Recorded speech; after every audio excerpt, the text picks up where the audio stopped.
കൊച്ചിയിലേക്കൊന്ന് പോയി വരാം. അവിടെ നിഷ ദിലീപ് തയ്യാറാണ്. താരസംഘടനയായ അമ്മയിലെ പവർ ഗ്രൂപ്പിനെതിരെ സമൂഹമാധ്യമക്കുറിപ്പുമായി ശ്വേതാ മേനോൻ അവരുടെ സാമ്പത്തിക ക്രമക്കേട് ചോദ്യം ചെയ്തപ്പോൾ വ്യക്തിപരമായി അഭിമാനിക്കാൻ ശ്രമിച്ചു. തനിക്കെതിരായ നുണക്കഥകൾ പ്രചരിപ്പിക്കുകയാണ്.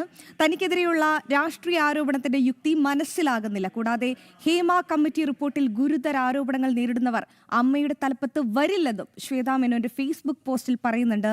നിഷ ദിലീപാണ് ഈ വാർത്തയുടെ വിവരങ്ങൾ നൽകുന്നത്.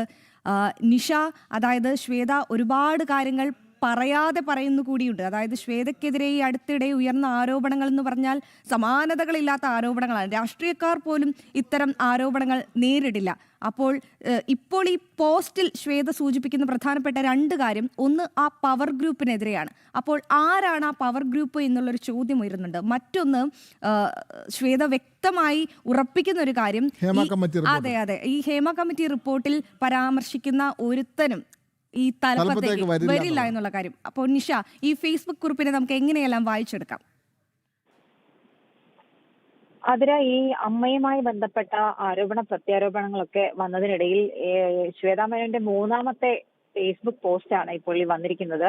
പരസ്യ പ്രതികരണങ്ങൾ താൻ മനഃപൂർവ്വം ഒഴിവാക്കിയിരുന്നു. പക്ഷേ ഹേമ കമ്മിറ്റിയിലെ കുറ്റാരോപിതരായ ചിലർ സംഘടനയിലെ ചിലരെ മുൻനിർത്തി വീണ്ടും തന്നെ വ്യക്തിപരമായി അപമാനിക്കാനും യഥാർത്ഥ വിഷയങ്ങളിൽ നിന്ന് ശ്രദ്ധ തിരിക്കാനുമുള്ള ശ്രമം തുടരുന്നത് കൊണ്ടാണ് ഒരിക്കൽ കൂടി ചില കാര്യങ്ങൾ തനിക്ക് വ്യക്തമാക്കേണ്ടി വരുന്നതെന്ന് പറഞ്ഞാണ് ശ്വേതാ മേനോന്റെ ഫേസ്ബുക്ക് പോസ്റ്റ് തുടങ്ങുന്നത്.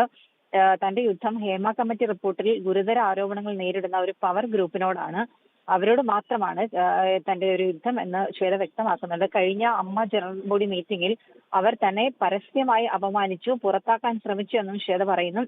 അവർക്കെതിരെയുള്ള തന്റെ പോരാട്ടം, അതായത് ഈ ഹേമ കമ്മിറ്റി റിപ്പോർട്ടിലെ കുറ്റാരോപിതർക്കെതിരെയുള്ള തന്റെ പോരാട്ടം ഇന്നോ ഇന്നലെയോ തുടങ്ങിയതല്ല. അവരുടെ ഇരകളെ, അതായത് അതിൽ ഇരകളാക്കപ്പെട്ട ആളുകളെ താൻ എന്നും ചേർത്ത് പിടിച്ചിട്ടുണ്ട്. അത് ഒരിക്കലും ഒരു മാധ്യമ ശ്രദ്ധ നേടാനോ വ്യക്തിപരമായ നേട്ടങ്ങൾക്കോ ഒന്നും ആയിരുന്നില്ല എന്ന് ശ്വേത വ്യക്തമാക്കുന്നുണ്ട്.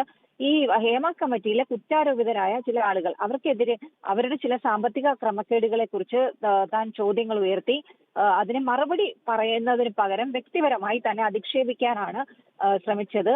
അത്തരം വ്യക്തിപരമായ അധിക്ഷേപങ്ങളാണ് തനിക്ക് നേരിടേണ്ടി വന്നതെന്ന് ശ്വേത വ്യക്തമാക്കുന്നു.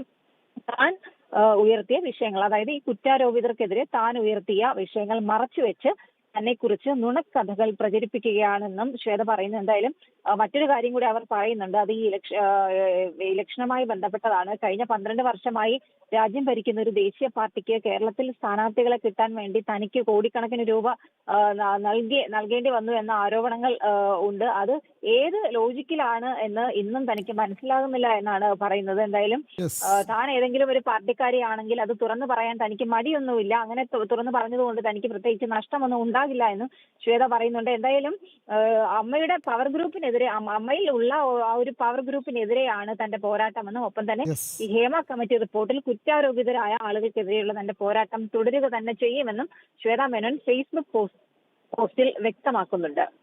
അമ്മ നേതൃനിരയിലെ പ്രശ്നങ്ങൾ വീണ്ടും സങ്കീർണമാവുകയാണ്. കാരണം ശ്വേതാ മേനോൻ കൃത്യമായ നിലപാടുകൾ സ്വീകരിച്ചുകൊണ്ട് തന്നെ എഴുതിയിരിക്കുകയാണ്. ആർജവമുള്ള ഒരു എന്താ പറയാ, ഒരു നടി കൂടിയാണ് ശ്വേത.